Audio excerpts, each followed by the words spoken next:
신장 질환은 증상이 거의 없거든요. 굉장히 많이 나빠질 때까지 증상을 발현하지 않습니다. 한 번 망가지면 재생이 잘 되질 않기 때문에 치료약도 없죠. 그게 심해지면 구토나 구역감 같은 것들, 어지럼증 혹은 쓰러지기도 하고 혼수까지 올 수 있죠. 신장에 문제가 생기면 가장 주의해야 할 것이라면 아무래도 사람은 신장을 2개를 가지고 있거든요. 그런데 그중 하나가 없어져도 하나로도 충분히 평생 잘 쓸 수 있단 말이죠. 그런데 이 신장은 아주 많이 망가질 때까지 대부분 증상이 없습니다. 그래서 우리가 잘 모르고 있는 경우가 많죠. 한 번 망가지면 재생이 잘 되질 않기 때문에 굉장히 힘든 상황에 빠질 수 있습니다. 신장이 망가지면 치료약도 없죠. 그래서 미리 예방하는 것이 아주 중요한 장기 중에 하나입니다. 최근 발표들을 보면 40대 이후에 신장암이 아주 많이 발생한다고 합니다. 보통 전체적으로 봤을 때는 40대의 암 중에 신장암이 6위 정도를 차지하는데 40대만 보면은 4위를 차지하거든요. 위, 소장, 대장, 간 다음에 신장암이단 말이에요. 그래서 젊어서부터 조금 더 주의할 필요가 있습니다. 기름진 음식을 많이 먹으면 기름 자체가 신장을 공격하는 것은 아니고 기름진 음식, 트랜스 지방 이런 것들이 염증 반응을 많이 일으키거든요. 반응이 일어나면 항원항체 반응에 의해 가지고 혈관 속에 노폐물이 많이 생깁니다. 그런 노폐물이 신장에 지속적으로 끼어서 막고 염증을 유발하기 때문에 좋지 않은 것입니다.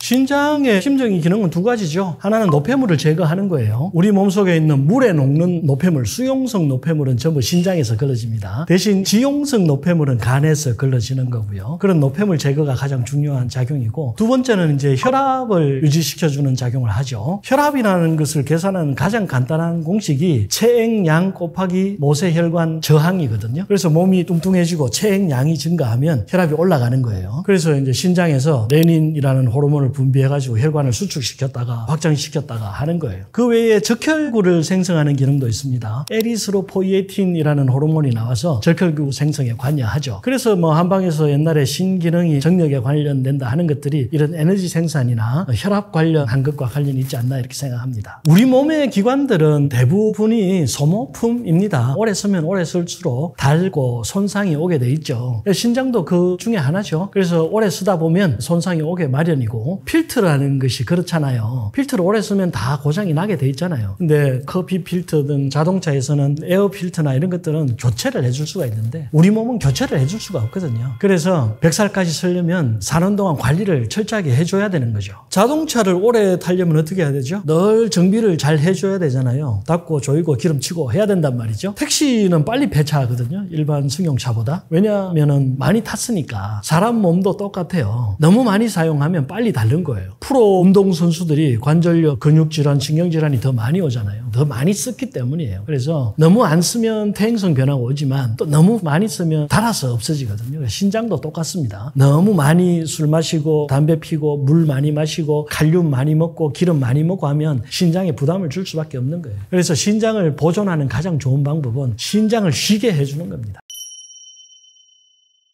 신장은 우리 몸에 있는 노폐물을 걸러내는 곳이라고 했잖아요. 소변은 사실 먹어도 큰 지장이 없을 만큼 깨끗해요. 그런데 거기에 뭔가 찌꺼기가 같이 나오면 거품도 생기고 냄새도 나고 색깔도 변하는 겁니다. 그중에 이제 가장 좋지 않은 것이 단백뇨죠. 단백질이 나오는 거예요. 단백질이 나오면 거품이 생깁니다. 특히 단백질로 생긴 거품은 잘 없어지지 않죠. 오랫동안 지속되는 경향이 있거든요. 소변을 보고 난 뒤에 거품이 한참 동안 사라지지 않으면 단백뇨가 생긴 건가? 라고 의심해 보실 필요가 있습니다. 단백뇨가 나쁜 이유는 단백질은 소변을 통해서 나오면 안 되기 때문이에요. 신장의 필터 기능이라는 것은 그냥 단순하게 생각하면 혈관이에요. 모세혈관이 아주 많이 실타래처럼 꼬여 있는 곳에서 모세혈관을 통과하는 혈액 중에 있는 노폐물을 혈관벽을 통해서 노폐물을 배출해내는 거거든요. 그런데 구멍이 좁아요. 그래서 물에 녹는 나트륨이나 칼륨이나 이런 것들, 작은 것들은 이온은 나올 수가 있는데 단백질은 크단 말이죠. 그래서 나오면 안 되는 거예요. 만약에 근데 나왔다 하면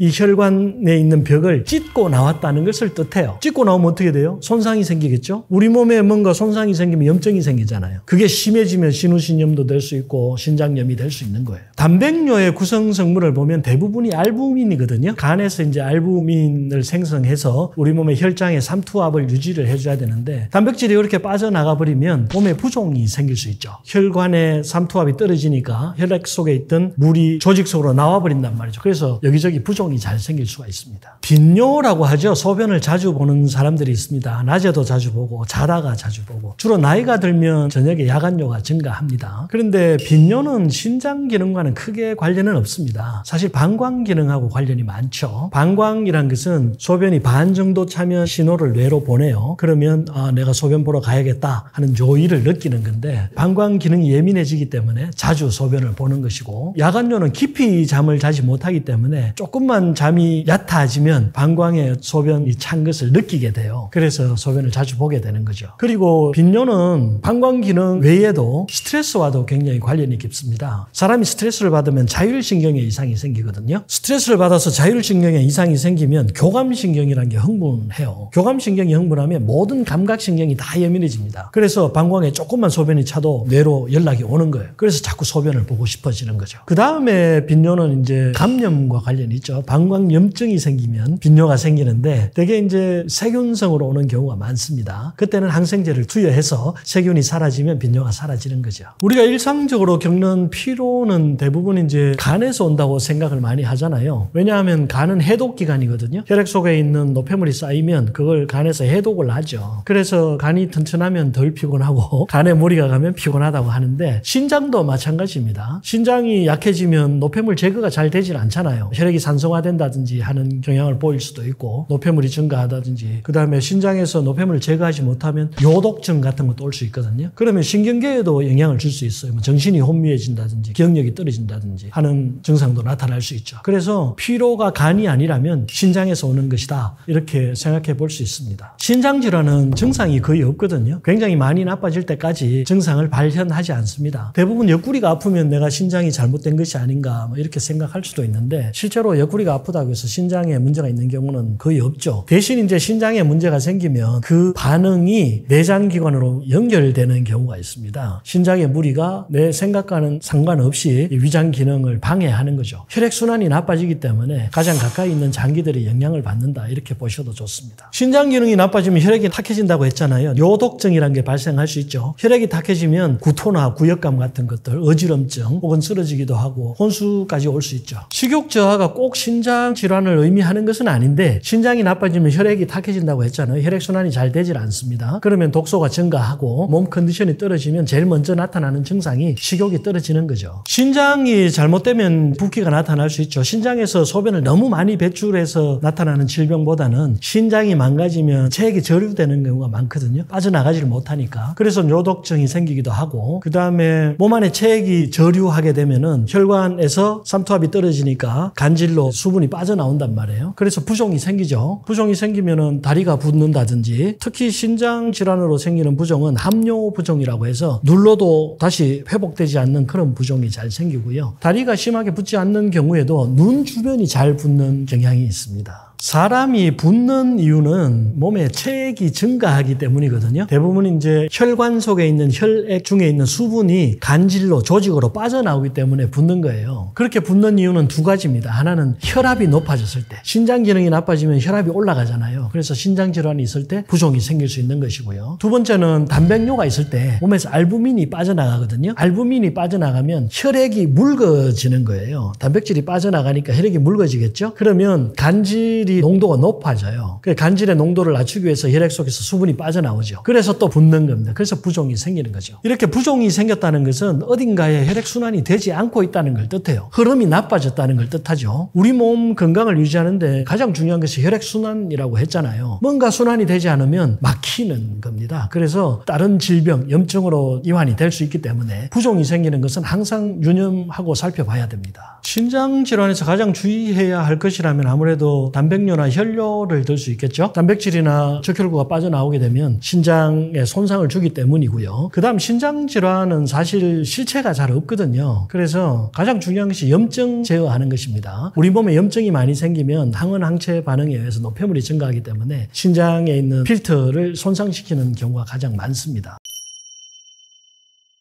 신장 질환에 주의해야 될 음식 중에 칼륨이 있잖아요. 칼륨이 많이 든 음식들 절대 먹지 말라고 하는데요. 실제로 신장이 많이 나빠졌을 때 그런 것이고요. 평소에 건강할 때 조금 나쁠 때는 칼륨을 드셔도 됩니다. 소변을 원활하게 배출시켜줘야 노폐물이 제거되는 것이거든요. 그런데 신장이 심각하게 나빠졌을 때는 신장에 무리가 되는 일은 하면 안 되거든요. 그 첫 번째가 소금을 많이 먹으면 압력이 증가하잖아요. 혈압이 올라가니까. 압력이 증가하면 필터에 손상이 오는 거예요. 두 번째, 칼륨을 많이 먹으면 소변 배출이 많아지잖아요. 배출을 많이 시킬 때도 혈관 손상이 올 수 있단 말이죠. 그래서 그 두 가지를 다 하면 안 되는 거죠. 그래서 소식해야 되고 적게 먹어야 되고 신장이 쉴 수 있도록 신장에 무리를 줄 수 있는 영양분들을 전부 제한해야 하는 겁니다. 신장을 손상시킬 수 있는 음식의 첫 번째는 당분입니다. 왜냐하면 당분은 염증을 일으키기 때문이죠. 신장에 있는 필터들은 전부 모세혈관이라고 했잖아요. 모세혈관에 당분이 끼면 흐름이 나빠지고 염증이 생기는 겁니다. 그래서 탄수화물 섭취를 줄여주셔야 되고 두 번째는 이제 나쁜 기름이죠. 트랜스 지방 같은 것들, 오메가6 기름들을 많이 먹게 되면 몸에 염증이 잘 생깁니다. 그 다음이 이제 소금이에요. 소금을 먹어야 된다고 하는 사람들도 있기는 하는데 적당량의 나트륨은 섭취를 해주셔야 되고요. 대신 소금을 먹어서 혈압이 올라가지 않게 해야 됩니다. 소금이 들어오면 혈압을 올릴 수 있거든요. 혈압이 증가하면 신장이 파괴될 수 있다. 알아주셔야 되겠고 그 다음에 이제 칼륨이 많은 음식들이죠. 칼륨을 너무 많이 먹으면 배뇨를 너무 강화시키니까 신장을 손상시킬 수 있는 거죠. 라면이나 빵이 탄수화물이잖아요. 그 다음에 각종 조미료나 첨가물들이 몸에 염증을 일으킬 수 있기 때문에 인스턴트 음식도 피해 주시는 것이 좋겠죠. 신장을 파괴하는 제일 나쁜 음식은 당분이라고 말씀드렸는데요. 우리가 좋다고 먹는 영양제 중에도 신장에 좀 무리를 주는 영양제들이 있습니다. 특히 비타민C를 과다 복용하게 되면 신장에 결석이 잘 생길 수 있습니다. 그 부분 주의하셔야 되고요. 비타민 D도 조금 불편한 점이 있는데요. 비타민 D를 과다 섭취하면 혈관을 수축시키기 때문에 혈압을 상승시킬 수 있죠. 그래서 신장에 무리를 줄 수 있고요. 단백질 보충제도 너무 많이 드시면 좋지 않습니다. 단백질 함량이 갑자기 올라가면 단백뇨를 유발할 수 있습니다.